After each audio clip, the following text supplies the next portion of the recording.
নৱম মেথছ ক্লাছলৈ সকলোকে স্বাগতম জনাইছো। আজি আমি পাৰ্চেন্টেজ অৰ্থাৎ শতাংশৰ ওপৰত আলোচনা কৰিম। এতিয়া চোৱা পাৰ্চেন্টেজক আমি কি কৰিব পাৰো, আমি এইডাল চিন দি পেলাই আমি কি কৰো চোৱা পাৰ্চেন্টেজক বুজাও। এতিয়া চোৱা যদি আমাক যিকোনো বস্তুৰ আমাক পাৰ্চেন্টেজ উলিয়াব দিয়ে, তাক আমি কি কৰিব পাৰো, আমি পাৰ্চেন্টেজৰ পৰা আমি কি কৰিব পাৰিম চোৱা, আমি ফ্ৰেকশনলৈও কনভাৰ্ট কৰিব পাৰিম আৰু কি কৰিম চোৱা, যিবিলাক আমাৰ ডেচিমেল থাকে আমি ডেচিমেললৈও কনভাৰ্ট কৰিব পাৰো, নহলে আমি ডেচিমেলৰ পৰাও ফ্ৰেকশনলৈ কনভাৰ্ট কৰিব পাৰো আৰু ফ্ৰেকশনৰ পৰা আমি কি কৰিব পাৰো চোৱা পাৰ্চেন্টেজ পাব পাৰো। এতিয়া চোৱা আমাক যদি কয় যে আমাক এটা সাপোজ ফ্ৰেকশন দিছে চোৱা 2/5, এইটো আমাৰ এটা চোৱা ফ্ৰেকশন পাৰ্ট হয়। কিছে চোৱা 2/5 আমাক কি কৈছে ফ্ৰেকশন পাৰ্ট। ইয়াক যদি কয় যে আমাক ইয়াক যদি পাৰ্চেন্টেজলৈ কনভাৰ্ট কৰিব দিয়ে, আমি কি কৰিম তেতিয়া হলে চোৱা যিটো আমাৰ 2/5 ইনটু কি হ'ব চোৱা 100 কি হ'ব চোৱা পাৰ্চেন্টেজ। দ্যাট মিন্স 5 যদি মই ইয়াক কাটো চোৱা কিবা যাব 5 দুগুণ 10 আৰু 0, অৰ্থাৎ মোক কিমান থাকিব চোৱা 2 ইনটু 20%, অৰ্থাৎ কিমান হ'ব চোৱা 40%। এতিয়া চোৱা যিটো আমাৰ 2/5 আছে সেইটো হৈছে আমাৰ ফ্ৰেকশন পাৰ্ট, যিটো আমি পালোগে 40%, এইটো আমি কি হলে কনভাৰ্ট কৰিলো চোৱা পাৰ্চেন্টেজলৈ আমি কি কৰিছো চোৱা কনভাৰ্ট কৰিছো। এতিয়া যদি আমাক কয় যে 40%ক আমি কি কৰিব লাগে ডেচিমেললৈ নিব লাগে, তেতিয়াহ'লে আমাৰ কিমান হ'ব চোৱা যে 40/100 হ'ব। তেতিয়াহ'লে আমি কিমান হ'ব চোৱা 0 0 কাটি যাব আৰু আমাৰ এটা সংখ্যা আগত কি আহিব চোৱা দশমিক আহিব, অৰ্থাৎ আমি কিমান পাম যে 0.4। এতিয়া চোৱা যদি আমি পালো যে যদি আমাক যদি পাৰ্চেন্টেজ দিয়া থাকে তাক আমি ফ্ৰেকশনলৈও কনভাৰ্ট কৰিব পাৰো, নহলে আমি চোৱা কিহলে কনভাৰ্ট কৰিব পাৰো ডেচিমেললৈ কনভাৰ্ট কৰিব পাৰো। ঠিক সেইদৰে আমি ডেচিমেলৰ পৰাও আমি ফ্ৰেকশন পাব পাৰো বা পাৰ্চেন্টেজ পাব পাৰো। এতিয়া চোৱা আমাক দিছে যে হোৱাট ইজ 20% অফ 500। এতিয়া চোৱা মেথছত যদি আমাৰ অফ থাকে তাৰ মিন্স হৈছে কি হয়, আমাৰ চোৱা মাল্টিপুল বুজায়, অৰ্থাৎ পূৰণ কৰে। এতিয়া চোৱা 20% অফ কিমান আছে চোৱা 500, দ্যাট মিন্স চোৱা যে 20% অফ কিমান চোৱা 500, আমি কি লিখিব পাৰো যে 20 কিমান হ'ব পাৰ্চেন্টেজ মানে আহি গ'ল 100, 20/100 অফ মানে হৈছে মাল্টিপ্লাই চিন, তাৰপিছত আমাৰ কিমান আহিব চোৱা 500। এতিয়া চোৱা a0 লগত মই a0 কেনসেল কৰিব পাৰো, ঠিক সেইদৰে a0 লগত মই a0 যদি মই কেনসেল কৰি দিওঁ চোৱা মোক কিমান থাকিবগে 20 ইনটু 5। এতিয়া যদি মই 20 লগত যদি মই 5 মাল্টিপ্লাই কৰো কিমান পাম চোৱা 100 পাম, অৰ্থাৎ 20%ৰ যদি 500 আমাক উলিয়াব দিয়ে আমি কিমান পাম চোৱা 100 পাম, অৰ্থাৎ মোৰ অপচন কোনটো হ'ব চোৱা অপচন ডি হ'ব আমাৰ শুদ্ধ উত্তৰ। ঠিক সেইদৰে নেক্সট কুৱেশ্যনটো চোৱা, নেক্সট কুৱেশ্যন দিয়া আছে আমাক যে ই 15% of 25% of m equal to কিমান দিছে চোৱা 45 আমাক দিয়া আছে। এতিয়া চোৱা 15% মানে মই কিমান লিখিব পাৰিম চোৱা 15/100 অফ মানে আছে মাল্টিপ্লাই, 25% মানে মই কিমান লিখিম চোৱা 25/100 অফ m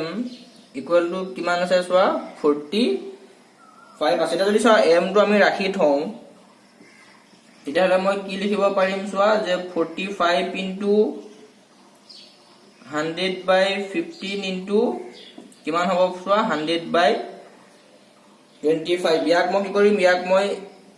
ৰাইট সোঁফালে লৈ যাম, ঠিক সেইদৰে 15/100 টো যদি মই সোঁফালে লৈ যাওঁ কিমান হৈ যাব 100/15 হ'ব। এতিয়া চোৱা যদি মই কেনসেল কৰো 15 দি যদি মই ইয়াক কেনসেল কৰো চোৱা 3 বাৰ যাব,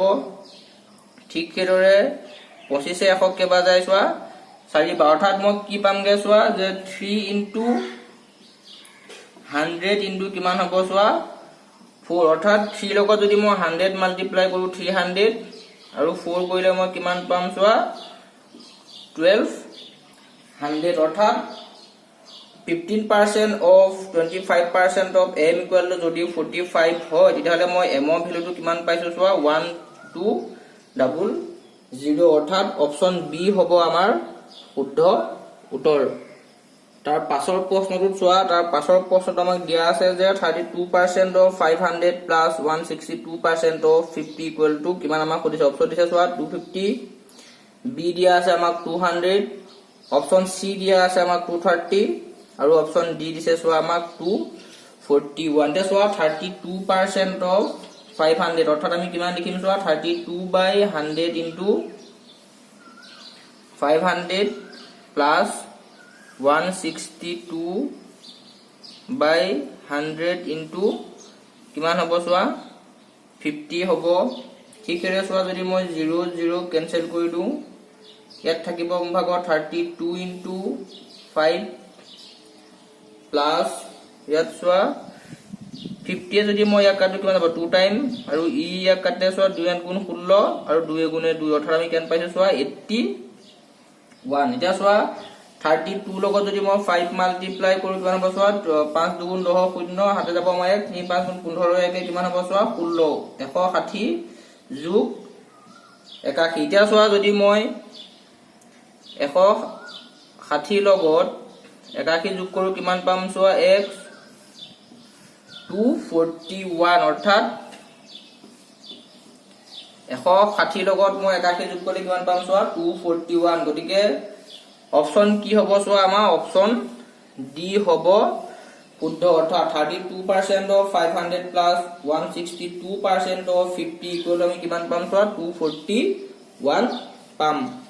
নেক্সট কোৱেশ্চনটো চোৱা নেক্সট কোৱেশ্চন আমাক দিয়া আছে 184 into 4/23% of 400 equal to কিমান হ'ব আমাক সুধিছে চোৱা অপচন দিছে আমাক 5 6 8 আৰু 7 এতিয়া চোৱা আমাক কি দিয়া আছে যে 184 into 4 25% মানে আমি কিমান লিখিম চোৱা 23/100 into 400 এতিয়া চোৱা 0 লগত এটো 0 কেনসেল হ'ব ঠিক এটো 0 লগত মই কৰিম চোৱা এটো 0 কেনসেল কৰি দিম 4 লগত কি হ'ব চোৱা 4 কেনসেল হৈ যাব আমাৰ থাকিব কিমান আমাৰ থাকিলে চোৱা 184/23 টা যদি মই 23 দি পেলাই 184 ক ডিভাইড কৰো চোৱা 5356 এটা চোৱা যদি 8 লগত 3 পন কমি কেন পাও চোৱা 4 আহে গটিকে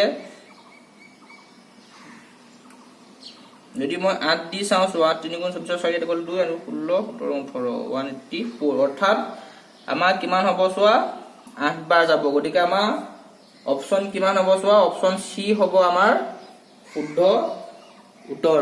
ঠিক হেতু এটাৰ পাছৰ প্ৰশ্নটোত চোৱা তাৰ পাছৰ প্ৰশ্নটোত আমাক দিয়া আছে যে N salary is increased from 800 to 950 find the increase percent আমাক চোৱা অপচন এ দিছে 18/3/4 অপচন বি দিয়া আছে 23/4 অপচন সি দিছে 18/5/8 অপচন ডি দিয়া আছে আমাক চোৱা 23/8 এতিয়া চোৱা জি এনৰ স্যালাৰি আছিল স্যালাৰি কি হৈছে চোৱা ইনক্ৰিজ হৈছে কিমানৰ পৰা হৈছে চোৱা 800 to 950 আমি কিমান চোৱা তাৰ ডিফাৰেন্সটো উলিয়াই লম এতিয়া চোৱা ইনক্ৰিজ ইন যদি মই স্যালাৰি চাও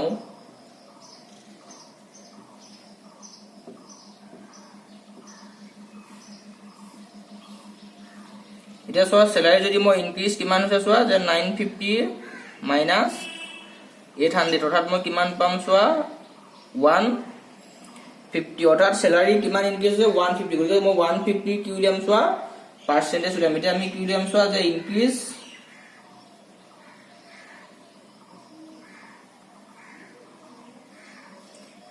পাৰ্সেন্টেজ আমি কিমান পাম চোৱা ইনক্ৰিজ কিমান হৈছে চোৱা 150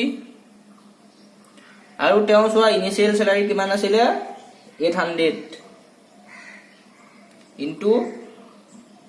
100 আমাক কিমান আহিব চোৱা পাৰ্সেন্টেজ এতিয়া চোৱা 0 লগত মই এটো 0 কেনসেল কৰি দিলু এটো 0 লগত মই কি পাৰো চোৱা এটো 0 কেনসেল কৰি দিব পাৰো এটা মু থাকিব কিমান চোৱা যে 150/8 এটা যদি মই চোৱা 2 দি কেনসেল কৰো ইয়াক 2 4 যা আৰু 2 কিমান হ'ব চোৱা 75 গতিকে মই কি কৰিব লাগিব 4 এ যদি মই 75 ক ডিভাইড কৰো 4 1 যা 4 5 4 8 গুণ আমি কিমান পাম চোৱা 32 3 বাকি থাকিব অৰ্থাৎ মই কিমান পাম চোৱা যে 18 3/4 অৰ্থাৎ চোৱা 18 3/4 ক'ত আছে আমাৰ 18 3/4 আছে অপচন 8 গতিকে আমাক কি হ'ব অপচন এ হ'ব আমাৰ শুদ্ধ উত্তৰ ইখেৰে তাৰ পাছৰ কোৱেশ্চনটো চোৱা আমাক দিয়া আছে যে M salary is 40% more than n salary আৰু n ৰ salary দিছে কিমান চোৱা 4000 what is the m salary গতিকে আমাৰ m ৰ salary ফুৰিছে এটা চোৱা m ৰ যি salary হয় কি হয় n তকে 40% কি হ'ব চোৱা বেছি হ'ব এতিয়া চোৱা যদি মই ধৰো যে m salary কিমান হয় চোৱা যেটো n ৰ salary হ'ব তাকে কিমান পাৰ্সেন্ট বেছি হয় চোৱা আমাক 40% more than বুলি কৈছে that means যে 40% of n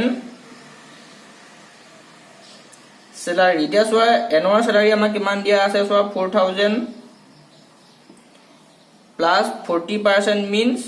40/100 into n salary n ৰ salary আমাক কিমান দিছে চোৱা 4000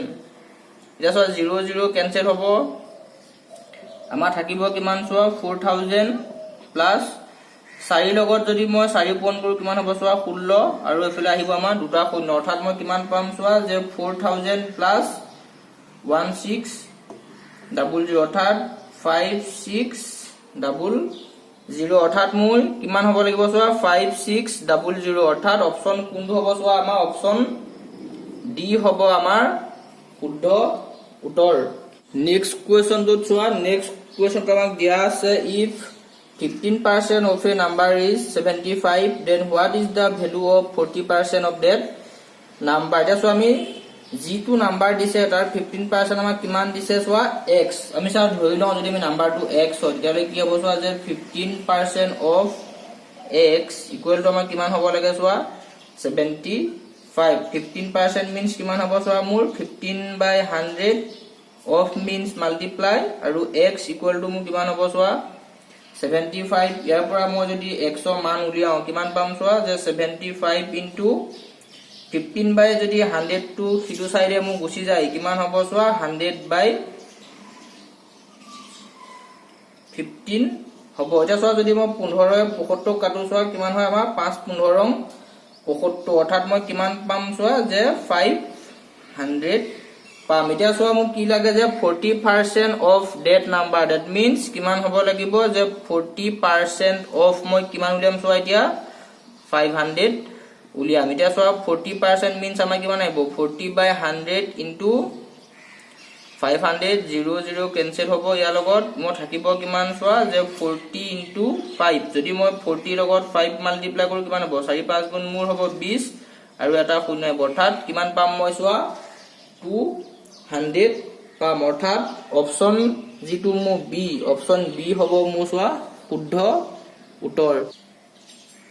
ঠিক হেৰে পাছৰ প্ৰশ্নটো চোৱা পাছৰ প্ৰশ্ন আমাক দিয়া আছে if one side of the rectangle is increased by 40% and other side is decreased by 30% then new area is how much percent less than the original area এতিয়া চোৱা আমাৰ ইয়াত ফৰ্মুলা আছে আমাৰ যদি x plus y plus আমি কি লিখিব পাৰো চোৱা x y by 100 চোৱা এটো ফৰ্মুলা মনত ৰাখিবা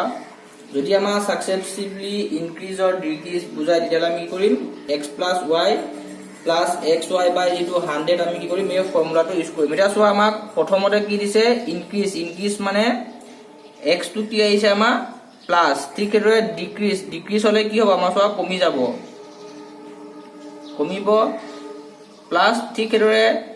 x মানটো মু কিমান হ'ব x আৰু y মানে মু আহিব চোৱা -y আৰু তলত থাকিব মু কিমান 100 অৰ্থাৎ ইয়াক মই কি লিখিব পাৰো প্লাস এ মাইনাস x y মাইনাস কি হ'ব চোৱা x y by 100 এটা চোৱা